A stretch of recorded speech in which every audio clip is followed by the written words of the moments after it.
आइए आज आपको ऐसी कथा सुनाते हैं जो मन से मृत्यु के भय को नष्ट कर देती है। यह कथा ऋषि सुखदेव ने राजा परीक्षित को तब सुनाई जब उनकी मृत्यु को सिर्फ एक दिन ही शेष रह गया था और राजा परीक्षित के मन से मृत्यु का भय कम नहीं हो रहा था। तब सुखदेव जी ने राजा परीक्षित को यह कथा सुनाई, जिससे उनके मन में मृत्यु का भय पूरी तरह जाता रहा और उन्होंने आने वाली मृत्यु के लिए खुद को तैयार कर दिया और शरीर के मोह को त्याग दिया। बहुत ही सुंदर कथा है, आप भी सुनिए।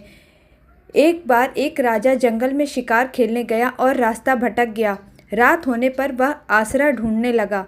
उसे एक झोपड़ी दिखी जिसमें एक बीमार बहेलिया रहता था। उसने झोपड़ी में ही एक और मलमूत्र त्यागने के लिए एक छोटा स्थान बना कर रखा था और अपने खाने का सामान झोपड़ी की छत पर टांग रखा था।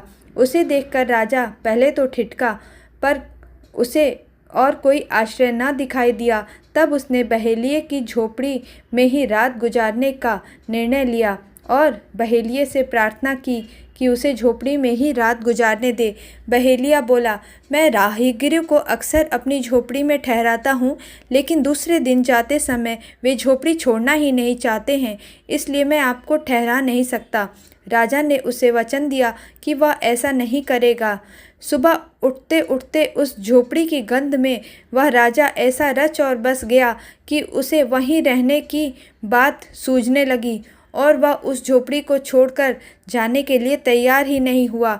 इसी बात पर उसकी बहेलिये से बहुत कलह हो गई, लेकिन वह राजा झोपड़ी छोड़ने में बड़ा कष्ट महसूस कर रहा था और वह झोपड़ी छोड़कर बिल्कुल भी जाना नहीं चाहता था और शोक में डूब गया।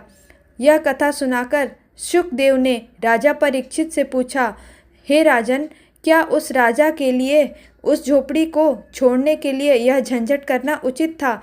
तब परीक्षित ने कहा, वह तो बड़ा ही मूर्ख राजा था जो अपना समस्त राजकाज भूलकर दिए हुए वचन को छोड़कर उस मलमूत्र की झोपड़ी में रहना चाहता था। तब सुखदेव ने कहा, परीक्षित, वह राजा स्वयं तुम हो।